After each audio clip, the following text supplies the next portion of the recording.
Oke teman-teman, perkenalkan saya Ika Tribuana dari Universitas Udayana jurusan Teknologi Informasi. Baik, di video kali ini saya akan menyampaikan sebuah materi yaitu terkait dengan konsep basis data. Nah, materi tersebut meliputi yaitu pengenalan basis data, kemudian ada PDM atau Physical Data Model, lalu ada DDL atau Data Definition Language, dan juga ada DML atau Data Manipulation Language. Oke, kita langsung masuk saja ke pembahasannya. Nah, hal pertama yang harus kita ketahui yaitu pengertian dari basis data itu sendiri. Nah, basis data dibedakan menjadi dua kata, yaitu basis dan juga data. Basis dapat diartikan sebagai markas, gudang, tempat bersarang, atau berkumpul. Sedangkan data merupakan fakta mengenai suatu objek atau kejadian yang dapat disimpan atau dicatat. Jadi, basis data itu merupakan kumpulan dari data yang saling berelasi atau berhubungan. Kemudian menurut Connolly dan Beck pada tahun 2010 menyatakan bahwa basis data adalah sebuah kumpulan data yang secara logis terkait dan dirancang untuk memenuhi suatu kebutuhan informasi dari sebuah organisasi. Kemudian selanjutnya yaitu Physical Data Model. Physical Data Model atau biasa disebut dengan PDM adalah gambaran fisik dari database yang akan dibuat dengan mempertimbangkan DBMS yang akan digunakan. Nah, biasanya PDM ini dapat dihasilkan dari CDM yang telah dibuat. Kemudian di sini ada istilah-istilah yang terdapat pada PDM. Yang pertama yaitu ada tabel. Yang kedua ada fields atau kolom. Kolom ini berbentuk vertikal, yaitu ada kode barang secara menurun, kemudian nama secara menurun, dan stok secara menurun, harga beli secara menurun, dan juga harga jual secara menurun. Lalu ada nama fields atau nama kolom, namanya itu kode barang, nama, stok, harga beli, dan harga jual. Lalu terdapat juga fields kunci atau fields key. Di sini fields key-nya adalah kode barang, dan yang terakhir ada baris, yaitu secara vertikal. Mohon maaf, secara horizontal.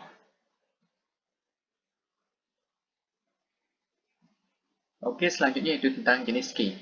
Key atau kunci adalah satu atau lebih atribut yang menentukan atribut lainnya, atau antara atribut lain yang saling berkaitan. Nah, jenis-jenis dari key yang pertama ada primary key, yang kedua ada foreign key, yang ketiga ada candidate key, yang keempat ada alternative key, yang kelima ada composite key, dan yang keenam ada secondary key. Nah, di sini saya akan menjelaskan dua dari jenis key ini, yaitu yang pertama adalah primary key.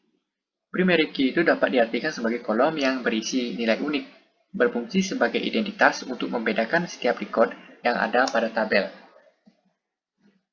Kemudian berikut ini adalah cara untuk menentukan primary key. Yang pertama adalah data yang ada pada kolom tersebut harus merupakan nilai unik, sehingga tidak terdapat data yang sama. Yang kedua itu kolom tersebut tidak boleh kosong. Dan yang ketiga itu dalam satu tabel hanya terdapat satu primary key. Yang kedua ada foreign key. Foreign key adalah sebuah atribut atau gabungan atribut yang terdapat dalam suatu tabel yang digunakan untuk menciptakan hubungan atau relasi antara dua tabel. Nah, biasanya foreign key ini mendapat istilah parent and child, di mana maksudnya yaitu tabel pertama merupakan parent yang di dalamnya terdapat primary key, dan tabel kedua dinamakan child yang terdapat foreign key. Selanjutnya itu ada tipe data. Tipe data adalah sebuah definisi yang menjelaskan jenis data yang dapat disimpan pada setiap kolom sebuah tabel pada basis data. Nah, jenis-jenis tipe data ada berbagai macam. Yang pertama itu ada tipe data string.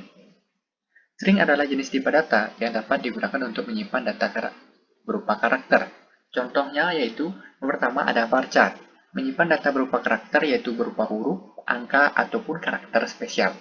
Yang kedua ada blob atau binary large object, yaitu menyimpan data biner seperti gambar, suara, dan lain sebagainya. Kemudian ada text, yaitu menyimpan data berupa teks. Dan yang keempat ada enum, yaitu menyimpan data yaitu berupa beberapa nilai berbeda berupa string yang dimana setiap nilai tersebut akan dapat dipilih sesuai nilai yang diinginkan. Yang kedua ada tipe data numerik. Numerik adalah jenis tipe data yang dapat digunakan untuk menyimpan data berupa angka. Nah, berikut ini beberapa contoh dari tipe data numerik. Yang pertama ada int atau integer, yaitu menyimpan data numerik berupa bilangan bulat positif dan juga bilangan bulat negatif. Dan float yaitu menyimpan pecahan positif dan negatif dengan presisi ganda, presisi tunggal. Dan di sini ada juga double, hampir sama dengan float, yaitu menyimpan bilangan pecahan positif dan negatif, hanya saja memiliki presisi ganda. Selanjutnya yaitu ada datetime. Nah, jenis tipe data ini dapat digunakan untuk menyimpan data berupa tanggal dan juga waktu. Nah, contoh-contohnya yaitu ada date yaitu menyimpan data tanggal, kemudian ada datetime menyimpan data waktu selain tanggal, lalu ada year menyimpan data tahun, dan time menyimpan data waktu. Kemudian selanjutnya itu Entity Relationship Diagram atau ERD. Entity Relationship Diagram atau ERD adalah suatu model untuk menjelaskan hubungan antar data dalam basis data berdasarkan objek-objek dasar data yang mempunyai hubungan antar relasi. Nah, dalam ERD ini ada beberapa istilah-istilah yang harus kita pahami. Yang pertama yaitu ada entitas, yaitu berbentuk persegi atau persegi panjang. Entitas itu merupakan suatu objek yang dapat dibedakan dari lainnya yang dapat diwujudkan dalam basis data. Yang kedua ada relasi. Relasi ini berbentuk seperti belah ketupat. Nah, relasi adalah suatu hubungan antara dua jenis entitas dan direpresentasikan sebagai garis lurus yang menghubungkan dua entitas. Kemudian yang ketiga ada atribut berbentuk seperti oval atau bulat. Atribut ini berfungsi untuk memberikan informasi lebih rinci tentang jenis entitas. Dan yang keempat ada garis.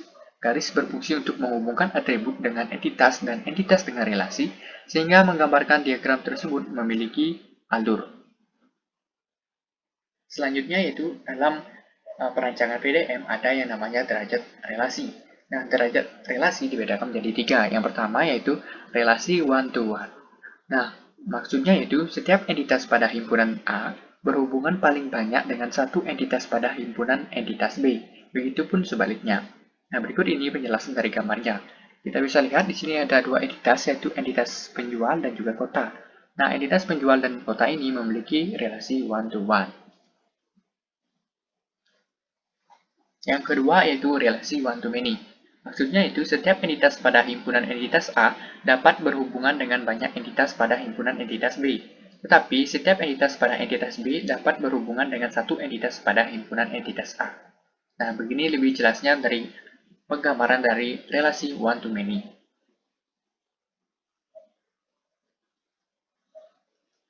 Yang ketiga itu ada relasi many-to-many. Maksudnya itu setiap entitas pada himpunan entitas A dapat berhubungan dengan banyak entitas pada himpunan entitas B. Begitu pula sebaliknya. Oke, selanjutnya yaitu pembahasan tentang pembuatan PDM. Nah, tadi dijelaskan bahwa PDM itu dibuat berasal dari CDM yang telah dirancang sedemikian rupa. Nah, berikut ini CDM yang telah saya rancang. Nah, bisa kita lihat terdapat 8 tabel atau 8 entitas, yaitu ada tabel mobil, kemudian merek mobil, kemudian jenis, lalu tabel penyewaan, detail penyewaan, customer, pegawai, dan juga jadwal kerja. Oke, kita mulai saja dari tabel mobil. Nah, tabel mobil ini memiliki primary key yaitu ID mobil. Kemudian terdapat juga atribut ID merek, ID jenis, dan juga warna. Nah, ID merek dan ID jenis ini menjadi current key di tabel mobil yang merupakan primary key dari sebuah tabel. Nah, tabel tersebut adalah tabel merek mobil dan juga jenis mobil. Nah, pada tabel merek mobil ini terdapat ID merek yang merupakan primary key dari tabel ini yang memiliki relasi dengan tabel mobil. Kemudian ada juga atribut nama merek. Kemudian di tabel jenis juga sama, terdapat ID jenis yang berfungsi atau menjadi primary key-nya dan memiliki relasi dengan tabel mobil. Di sini juga terdapat nama jenis dari jenis mobil tersebut. Kemudian begitu pula pada tabel penyewaan. Tabel penyewaan ini terdapat ID sewa yang menjadi primary key-nya. Kemudian ada ID pegawai, ID customer, tanggal sewa, tanggal kembali, jumlah, dan total harga. Nah, ID pegawai dan ID customer ini merupakan foreign key dari tabel penyewaan, dan ID pegawai dan ID customer ini merupakan primary key dari sebuah tabel lainnya. Nah, tabel tersebut adalah tabel pegawai dan tabel customer. Nah, tabel customer ini memiliki primary key yaitu ID customer yang memiliki relasi dengan tabel penyewaan. Begitu pula pada tabel pegawai. ID pegawai merupakan primary key-nya dan memiliki relasi dengan tabel penyewaan. Lalu, terdapat juga tabel detail sewa. Nah, pada tabel detail sewa ini, ada atribut yaitu ID mobil dan juga ID sewa, yang merupakan foreign key dan memiliki relasi dengan tabel mobil dan juga tabel penyewaan. Dan terdapat juga atribut harga. Kemudian tabel terakhir yaitu terdapat tabel jadwal kerja. Di sini terdapat ID jadwal yang berfungsi sebagai primary key, kemudian ada atribut ID pegawai, kemudian ada tanggal kerja dan juga jam kerja. Kemudian ID pegawai ini merupakan foreign key di jadwal kerja dan merupakan primary key dari sebuah tabel lainnya. Tabel tersebut adalah tabel pegawai. Dan di sini ID pegawai ini adalah primary key-nya dan memiliki relasi dengan jadwal kerja. Tabel jadwal kerja. Nah, sekian penjelasan dari CDM-nya, kita lanjut ke PDM-nya. Nah, bisa kita lihat di sini dengan jelas hubungan dari tabel satu ke tabelnya lainnya. Nah, kita mulai dari tabel mobil. Tabel mobil ini memiliki primary key yaitu ID mobil dengan tipe data in yaitu panjangnya 3. Kemudian terdapat dua foreign key yaitu ID merek dan juga ID jenis. Dan terdapat juga warna yang memiliki tipe data varchar yang panjangnya 25. Kemudian ada tabel merek mobil.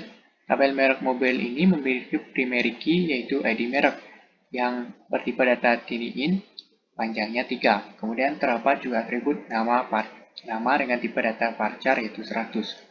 Nah, tabel mobil dengan merek mobil ini memiliki relasi one to many. Jadi, primary key dari tabel merek mobil menjadi foreign key di tabel mobil.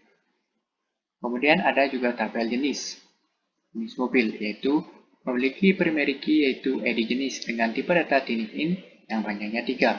Kemudian terdapat juga atribut nama, yaitu memiliki tipe data varchar yang panjangnya 100.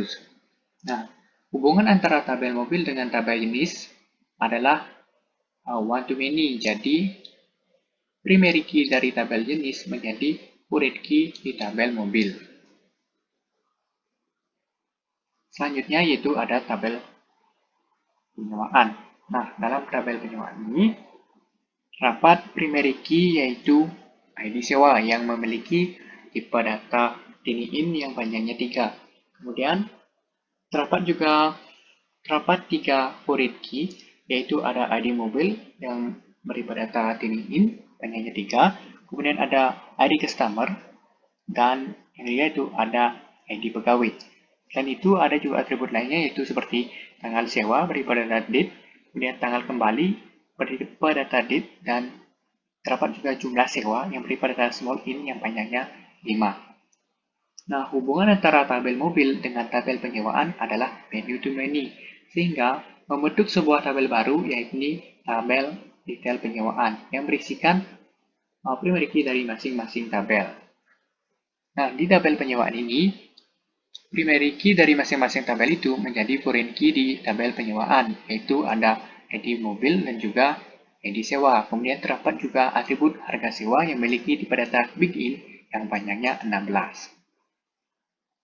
Selanjutnya yaitu ada tabel customer. Nah, tabel customer memiliki primary key yaitu ID customer dengan bertipe data in yang panjangnya 3. Kemudian terdapat juga nama, tipe data varchar itu panjangnya 100, kemudian nomor KTP, beripe data varchar yang panjangnya 16 dan nomor HP beripe data varchar panjangnya 12. Nah, pada tabel customer ini memiliki hubungan dengan tabel penyewaan, yaitu hubungannya one to many. Jadi, primary key dari tabel customer menjadi foreign key di tabel penyewaan. Kemudian berlanjut ke tabel pegawai. Nah, tabel pegawai ini terdapat primary key-nya yaitu ID pegawai dengan tipe data tiny-in yang panjangnya 3. Kemudian terdapat juga nama, itu varchar. Nah, pada tabel pegawai ini memiliki hubungan dengan tabel penyewaan, yaitu relasinya yaitu one to many. Jadi, primary key dari tabel pegawai menjadi foreign key di tabel penyewaan. Kemudian tabel terakhir yaitu ada tabel jadwal kerja. Nah, pada tabel jadwal kerja ini, ID jadwal menjadi primary key-nya yang bertipe data tiny-in yang panjangnya 3. Kemudian terdapat juga tanggal kerja bertipe data date, kemudian jam kerja bertipe data time, dan terdapat juga foreign key yaitu ID pegawai yang bertipe data tiny-in yang panjangnya 3. Nah, hubungan antara tabel pegawai dengan tabel jadwal kerja yaitu one to many. Jadi, primary key dari tabel pegawai menjadi foreign key di tabel jadwal kerja. Oke, selanjutnya itu membahas tentang Data Definition Language atau disebut dengan DDL. Data Definition Language adalah bahasa atau perintah pada SQL yang digunakan untuk mendefinisikan data seperti menulis, menghapus, dan mengatur atau mengolah data. Nah, berikut ini sintaks-sintaks yang digunakan dalam bahasa DDL. Yang pertama ada create, yang kedua ada alter, dan yang ketiga ada drop. Nah, sintaks create dapat diimplementasikan dalam membuat database, membuat tabel, membuat view, dan juga membuat indeks. Kemudian, sintaks alter berfungsi untuk mengubah struktur tabel yang telah dibuat. Selain itu, alter juga dapat mengubah nama tabel, menambah kolom, mengubah kolom, menghapus kolom, dan memberikan atribut pada kolom. Kemudian, sintaks drop itu berfungsi untuk menghapus database, tabel, dan juga kolom.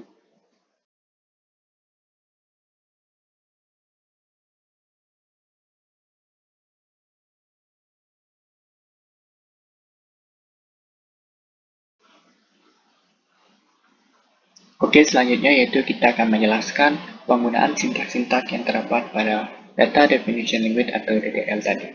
Nah, yang pertama itu sintaks create. Nah, yang pertama yaitu kita membuat database. Nah, berikut ini perintahnya yaitu create database. Kemudian nama dari database yang ingin kita buat. Misalkan yaitu rental mobil. Nah, memberi titik koma di akhir untuk mengakhiri perintah. Kemudian kita blok dan kita eksekusi. Nah, di sini sudah terdapat satu sukses dan one queries execute. Kemudian kita gunakan database ini untuk mengontrol semua perintah-perintah yang akan kita buat. Itu gunakan perintah use, yaitu nama dari database yaitu rental mobil, koma, ya, jalankan. Di sini sudah berubah, database yang kita buat tadi sudah berubah, jadi rental mobil. Dan kita akan mencoba menampilkan database apa aja sih yang terdapat dalam MySQL ini. Dan kita klik show, kemudian show database.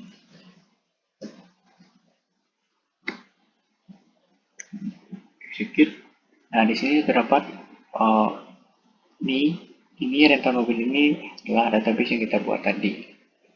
Kemudian lanjut ke nomor 2 yaitu membuat tabel.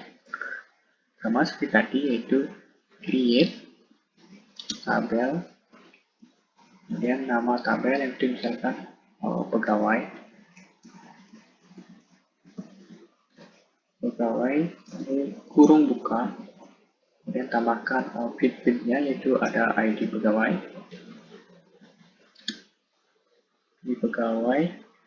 kemudian tipe datanya yaitu integer 10 dan not null. dan juga auto increment. Nah, maksud dari not null ini adalah not null ini berfungsi untuk memastikan bahwa nilai pada kolom tersebut atau kolom dari edit pegawai ini tidak boleh kosong. Jadi, jika kita menginputkan data namun tidak memberikan nilai untuk kolom ini, akan menghasilkan error pada MySQL. Kemudian untuk auto increment, ini berfungsi untuk mengotomatiskan penomoran yang berada pada ID pegawai ini. Dan yang kedua itu tambahkan nama dari pegawai, nama itu diperhatikan varchar, panjangnya 100, lalu tambahkan juga alamat, itu varchar 100. Di sini kita ada salah sedikit, tambahkan juga not null. Ini kita tambahkan juga not null. Yaitu penambahan primary key pada tabel yang kita buat ini. Caranya yaitu primary key, dan nama dari field yaitu edit pegawai. Kurung tutup lagi dan akhirnya titik koma. Kita akan jalankan dan sudah sukses. One query execute dan satu sukses.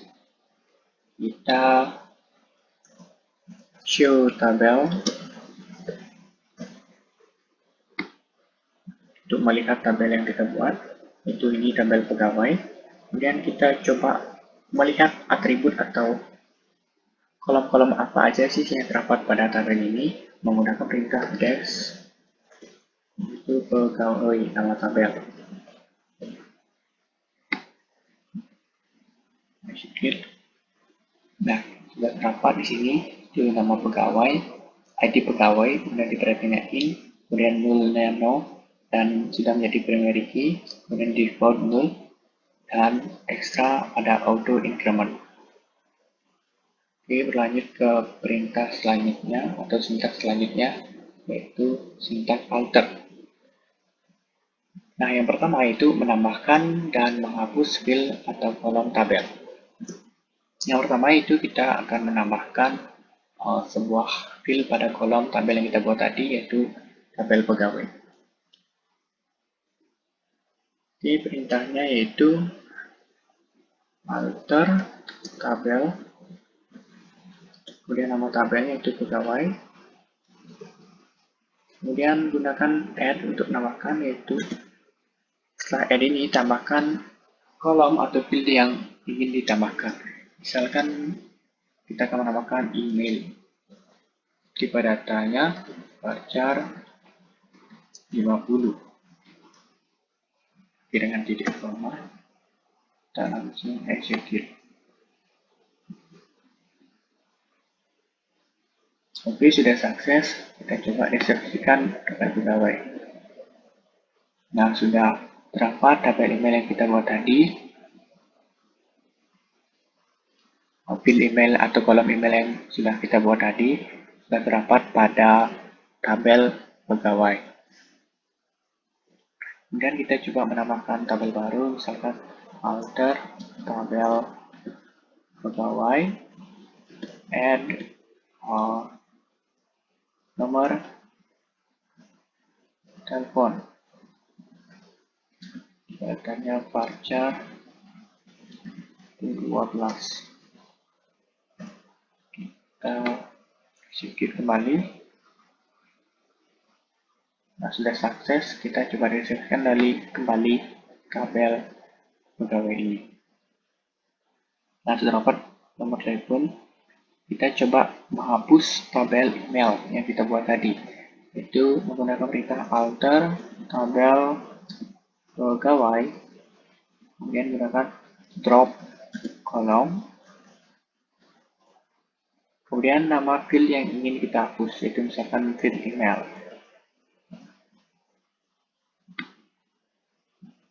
Execute. Oke, sudah sukses. Kita coba deskripsikan kembali tabel pegawai.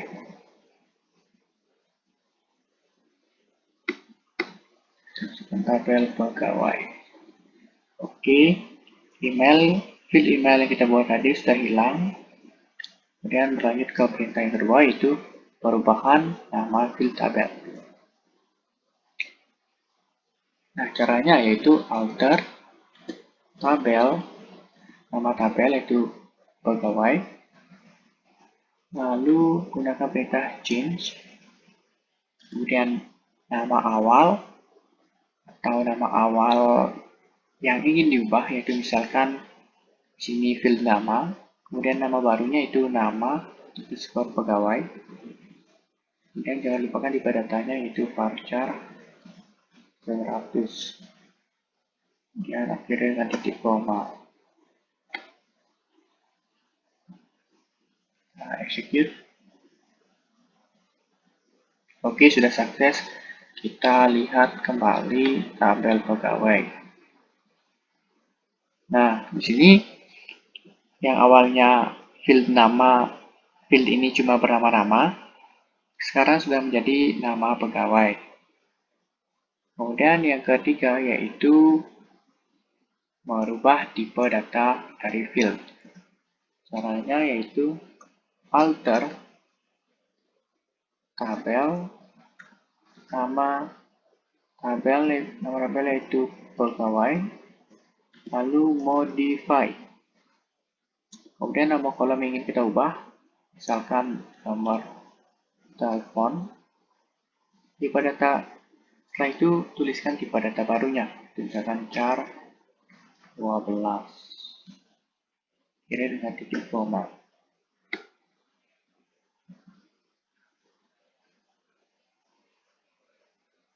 Oke, sudah sukses. Kita lihat kembali tabel pegawainya.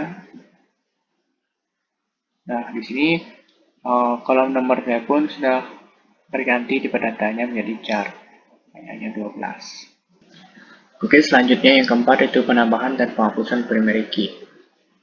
Yang pertama itu kita membuat tabel baru terlebih dahulu. Create tabel akan penyewaan. Kurung buka di sewa di dulu makhluk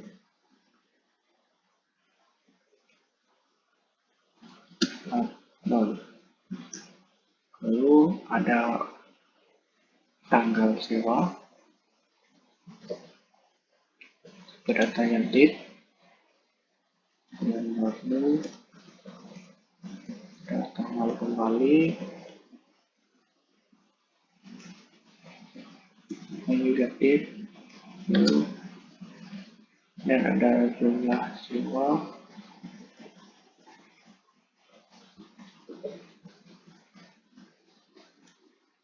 small in itu 5,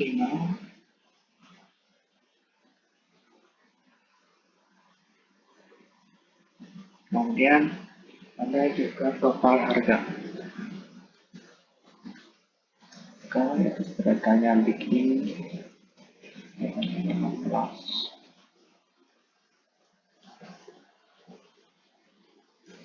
Oke, kiri nanti di form. Coba skip. Oke, sudah sukses. Kemudian kita lihat terlebih dahulu table. Ada tabel penyewaan. Nampaknya kita salah menulis. Kita ubah nama tabelnya itu. Oke, kita akan coba nanti mengubah nama tabelnya. Selanjutnya yaitu kita lihat kolom-kolom yang terdapat pada tabel penyewaan ini. Yes, penyewaan.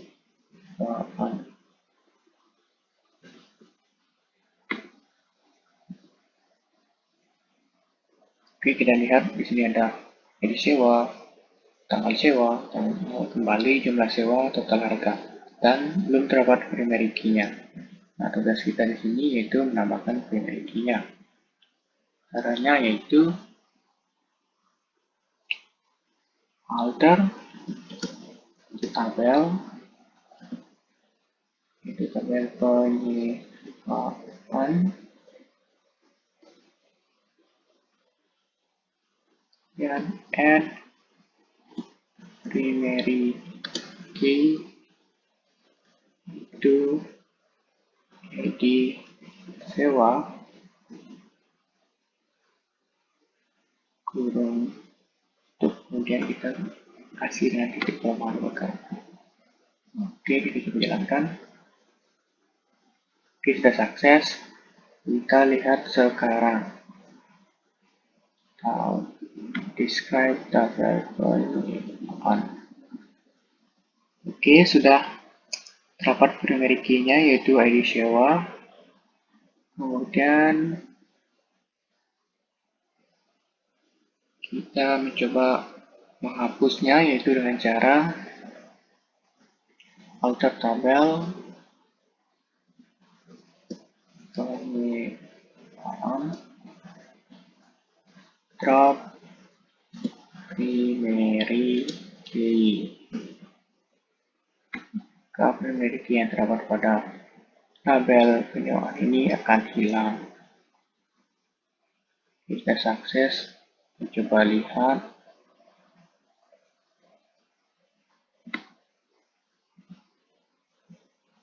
Boom, sudah hilang.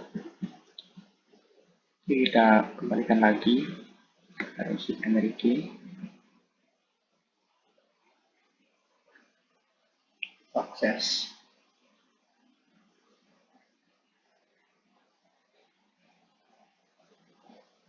Kita coba deskripsikan kembali.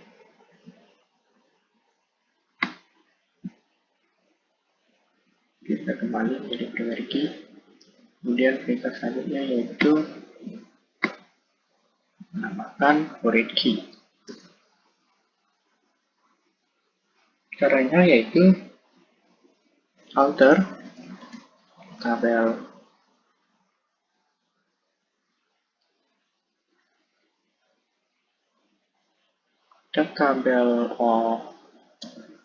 penyewaan,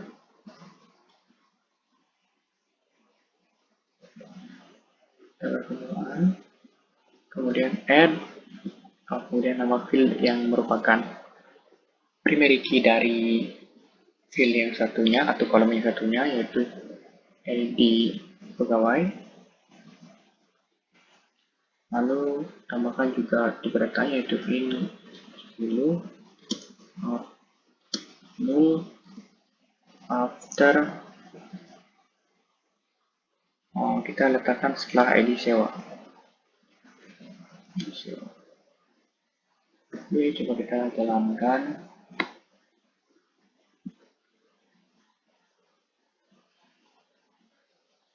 Oke, sudah sukses. Kita lihat lagi tabel mana.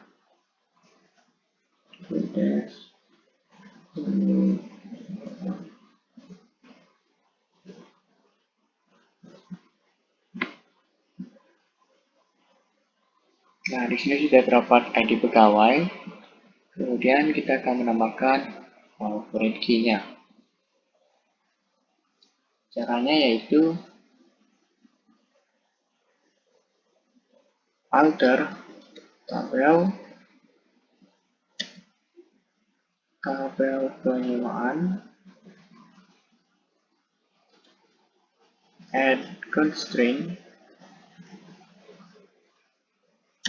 ID pegawai, foreign key ID pegawai, reference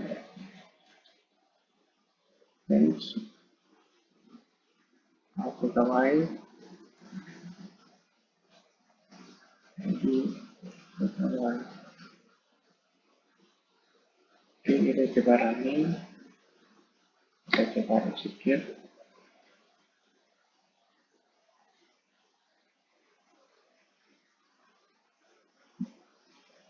Kita jalankan. Walaupun ada error di sini, kita teliti terlebih dahulu. Di sini ada salah kata di pegawai dan koreksi. Coba cek kembali.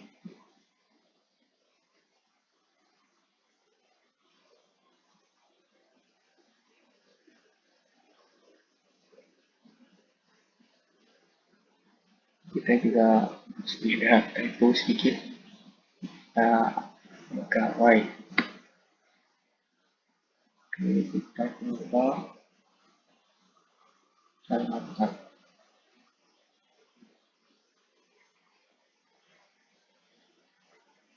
Nampaknya ada yang salah. Oh, di sini kita salah meletakkan kurung yaitu di sini. Oke, sudah.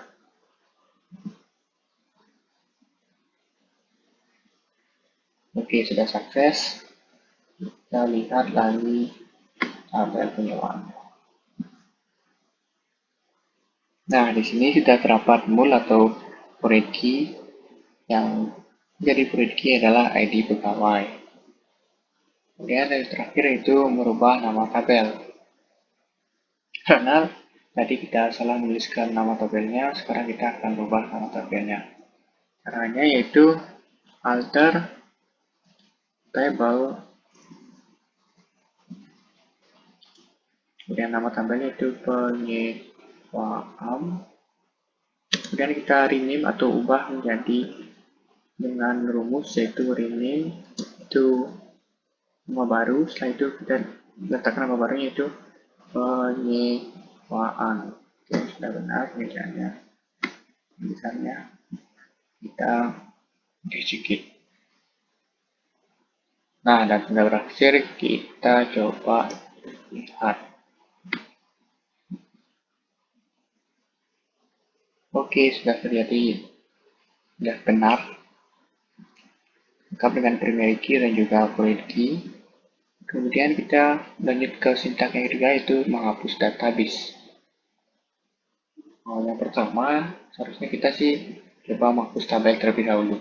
Caranya itu drop tabel, kemudian nama tabelnya. Misalkan kita menghapus nama tabel,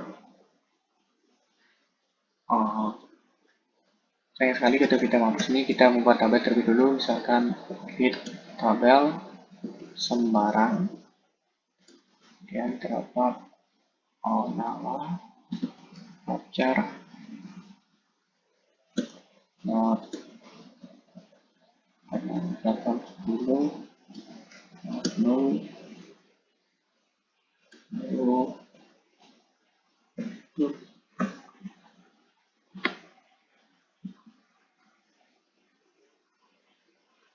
kita sukses.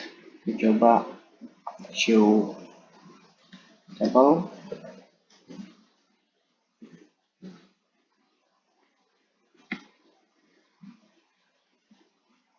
Sudah terdapat tabel pegawai, penyewaan, dan juga sembarang.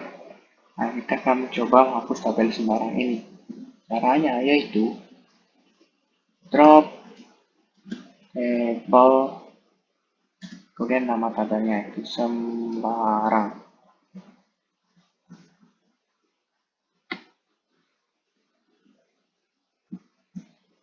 Drop, kita copy dan kita skip. Kita sukses, kita coba kembali show tabelnya. Dan sudah berhasil untuk menghapus tabelnya. Kemudian untuk menghapus database, kita coba dulu membuat database baru. Create database, bukan sembarang juga namanya.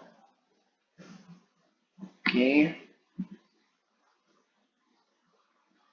sudah sukses. Kita coba show database.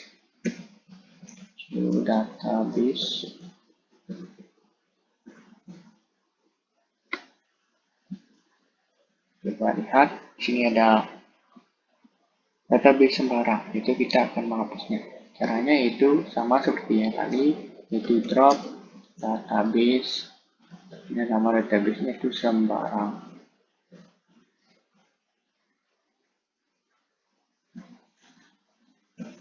barang. Kita coba jalankan. Oke, sudah sukses. Kita coba lihat kembali database-nya apakah sudah hilang. Nah, dan sudah berhasil. Sini yang masih ada itu rental mobil dan database sembarang sudah hilang. Oke, kemudian untuk penjelasan ini saja untuk penjelasan DDL, kita lanjut ke penjelasan berikutnya. Oke, selanjutnya yaitu Data Manipulation Language atau biasa disebut dengan DML.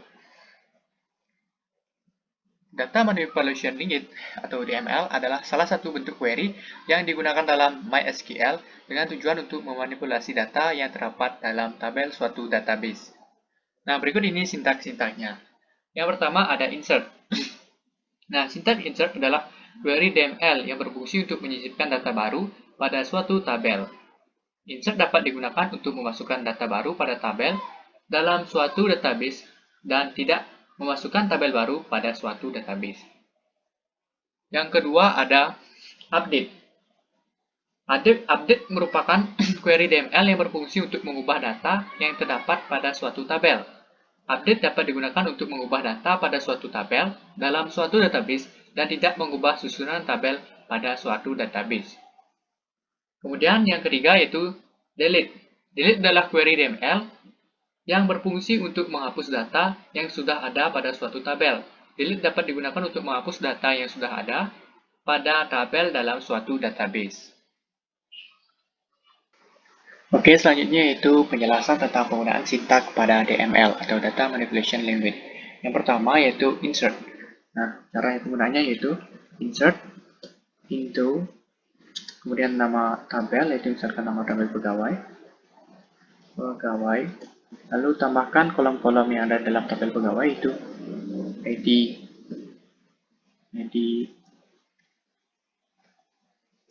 pegawai, nama pegawai, lalu alamat, dan nomor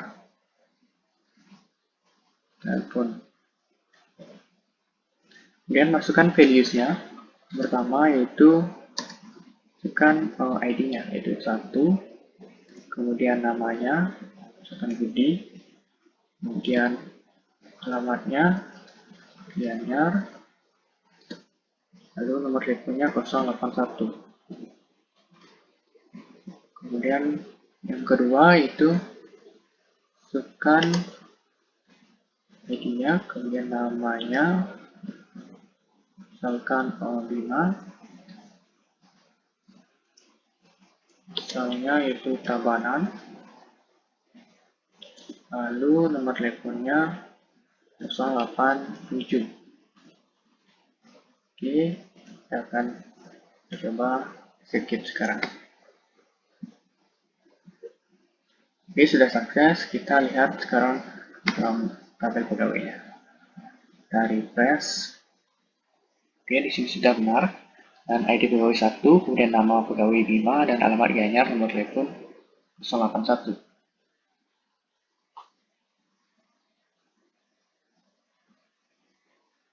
Kemudian berlanjut ke sintaks update. Caranya yaitu yang pertama update, kemudian nama tabel yaitu pegawai, lalu set yang akan diupdate itu misalkan di sini nomor telepon sama dengan 0818, misalkan. Kemudian pindahkan atau update di setiap nama yang namanya Budi,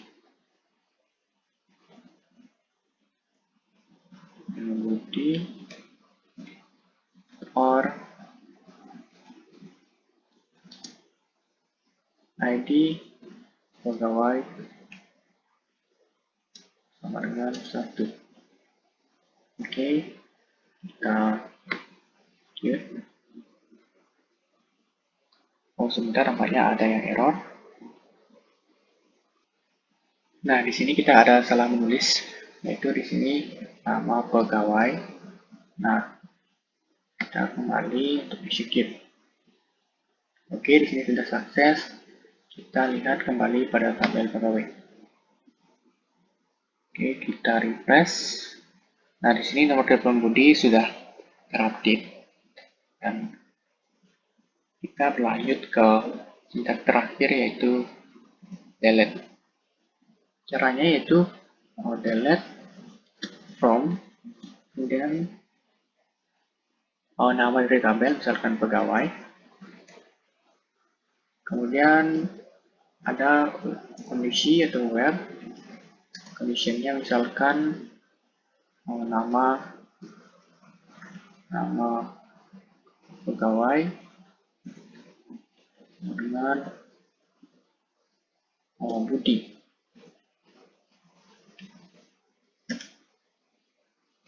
Oke, kita delete.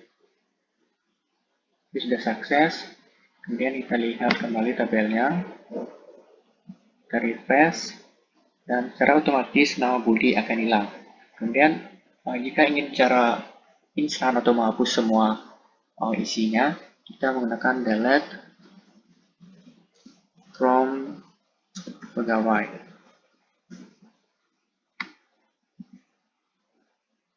Oke, sudah sukses, maka semua isi dari tabel pegawai akan hilang.